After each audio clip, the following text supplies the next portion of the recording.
स्वागत है आपका इस यूट्यूब चैनल पे। तो हम लोग जो देखेंगे वो जैक बोर्ड मॉडल पेपर 2023-24 का जो है ना, पॉलिटिकल साइंस आपका जो सब्जेक्ट है वो पॉलिटिकल साइंस क्लास 12th का हम लोग देखने वाले हैं।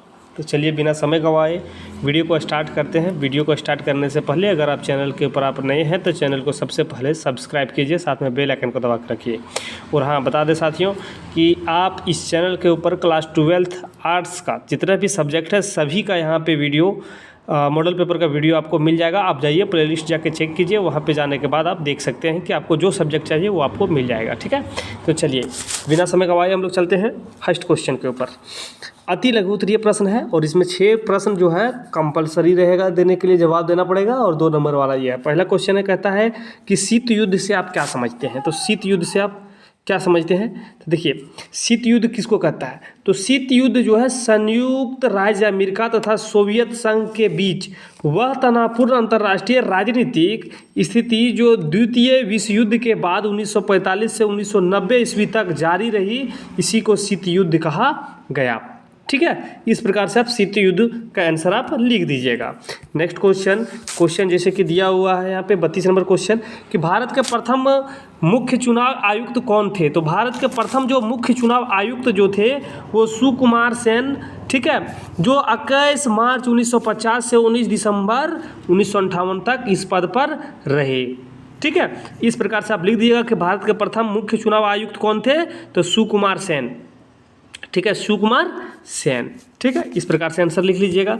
नेक्स्ट क्वेश्चन दिया हुआ कहता है कि यूएनओ की सुरक्षा परिषद में कितने अस्थायी और कितने गैर अस्थायी सदस्य होते हैं।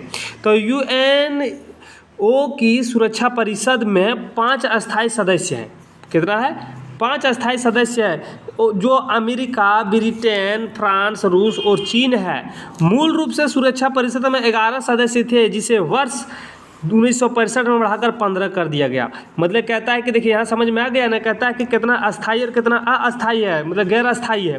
तो अस्थायी तो 5 आपको समझ में आ गया, लेकिन उस समय 6 अस्थायी था। पहले 1965 से पहले 6 अस्थायी था, 5 आपका अस्थायी था, ठीक है, और 6 आपका अस्थायी था। ठीक है, तो टोटल 11 था, लेकिन वर्ष 1965 में इसको बढ़ाकर 15 कर दिया गया। कितना कर दिया, मतलब कि 5 तो अस्थायी का फिक्स है, ये है, यहाँ पे 6 में बढ़ोतरी कर दिया गया और इसको 15 कर दिया गया। ठीक है, और 15 के साथ साथ में इसके अलावा 10 अन्य देशों को, ये तो है आपका, जैसे कि यहाँ पे 3 बढ़ाया तो 9 गो तो आपका अस्थायी हो गया, और साथ में 10 अन्य देश को भी इसने क्या किया है कि 2 वर्षों के लिए अस्थायी सदस्य के रूप में सुरक्षा परिषद में शामिल किया जाता है, और 10 देशों को और भी अस्थायी सदस्य के रूप में शामिल किया जाता है 2 वर्षों के लिए। ठीक है, इस प्रकार से आप आंसर लिख दीजिएगा, यूएनओ की सुरक्षा परिषद में कितना अस्थायी और गैर अस्थायी है। ठीक है, नेक्स्ट क्वेश्चन जैसे कि आप देख पा रहे हो कि सोवियत संघ की राजनीतिक व्यवस्था किसके विचार पर आधारित थे। तो सोवियत संघ की जो राजनीतिक व्यवस्था था वो जो है मार्क्सवाद और लेनिनवाद के विचार पर आधारित था। ठीक है, आप आंसर लिख दीजिएगा मार्क्सवाद और लेनिनवाद। ठीक है, इस प्रकार से आप आंसर लिख सकते हैं। अब यहाँ पे कहता है कि तिब्बत के कौन पारंपरिक नेता है जो 1959 में भारत में शरण लिया था। तो देखिए तिब्बत के जो पारंपरिक नेता 1959 में जो भारत की शरण लेने वाला जो एकमात्र नेता था वो दलाई लामा था। ठीक है, जब वहाँ पे चीन और तिब्बत के बीच में जब युद्ध हुआ था ना, उसमें से वहाँ से भागकर जो वहाँ के जो नेता दलाई लामा थे वो भारत में आके शरण लिया था। ठीक है, तो क्या हो जाएगा इसका आंसर, दलाई लामा। ठीक है, चलो आ जाओ 37वां नंबर क्वेश्चन को हम लोग देखते हैं कि हाउ मेनी मेंबर्स, चलिए आसियान में कितने सदस्य हैं। तो आसियान की सबसे पहले तो स्थापना समझिए कि आसियान की स्थापना 8 अगस्त 1967 को हुई। इसके 5 संस्थापक सदस्य हैं। इसके कितने संस्थापक सदस्य, 5। कौन कौन, इंडोनेशिया, मलेशिया, थाईलैंड, फिलीपीन और सिंगापुर। जो वर्तमान में आसियान के सदस्य की संख्या बढ़ाकर 10 कर दी गई है। पहले तो 5 था, अब 10 हो गया है। ठीक है, इस प्रकार से आप लोग आसियान में कितने सदस्य हैं, तो आसियान में आप अगर एक सेंटेंस में लिखना आंसर है तो आसियान में कुल मिला अभी अगर वर्तमान में आसियान में 10 सदस्य हैं। ठीक है, इस प्रकार से चलिए आगे बढ़िए। नेक्स्ट क्वेश्चन 38 नंबर क्वेश्चन दिया हुआ कि कांग्रेस पार्टी के संदर्भ में सिंडिकेट शब्द से आप क्या समझते हैं। तो कांग्रेस पार्टी के संदर्भ में सिंडिकेट, देखिए सिंडिकेट माने क्या होता है समझिए। सिंडिकेट माने यहाँ पे होता है कांग्रेस, सिंडिकेट से आशय कांग्रेस के पुराने एवं वरिष्ठ नेताओं के गुट से था, जिसने इंदिरा गांधी को सत्ता से वंचित करने हेतु उन्हें दल के प्राथमिकता सदस्य से हटा दिया। सिंडिकेट उसको कह रहा था जो कांग्रेस के पुराने नेता थे ना, वरिष्ठ नेता थे, उसी को सिंडिकेट नेता कहा गया है। और इंदिरा गांधी को हराने के लिए और सत्ता से वंचित करने के लिए उसे सदस्यता से भी हटा दिया गया था। उसी को कांग्रेस सिंडिकेट के नाम से या शब्द से आप जान सकते हैं। और नेक्स्ट क्वेश्चन है कि संयुक्त राष्ट्र संघ में वीटो का क्या महत्व है।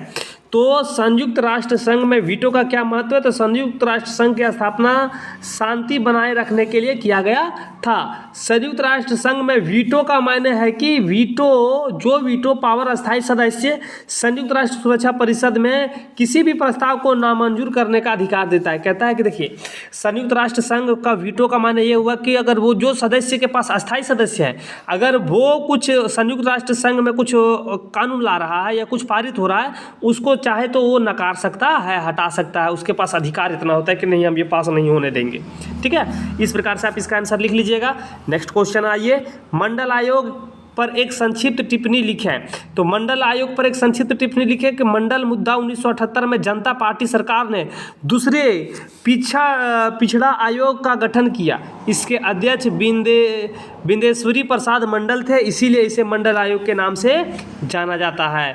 मंडल आयोग की मुख्य सिफारिश ये थी कि अन्य पिछड़ा वर्ग ओबीसी को सरकारी नौकरियों में 27% आरक्षण दिया जाए। दूसरा था भूमि सुधारों को पूर्ण रूप से लागू किया जाए। ठीक है, और 1990 में तत्कालीन प्रधानमंत्री श्री वीपी सिंह की सरकार ने मंडल आयोग को सिफारिश को लागू करने का घोषणा किया। इसके खिलाफ देश के विभिन्न भाग में मंडल विरोधी हिंसक प्रदर्शन भी हुए। इस प्रकार से मंडल आयोग पर एक छोटा सा टिप्पणी आप लोग लिख सकते हैं, छोटा सा एक पैसेज की तरह लिख सकते हैं।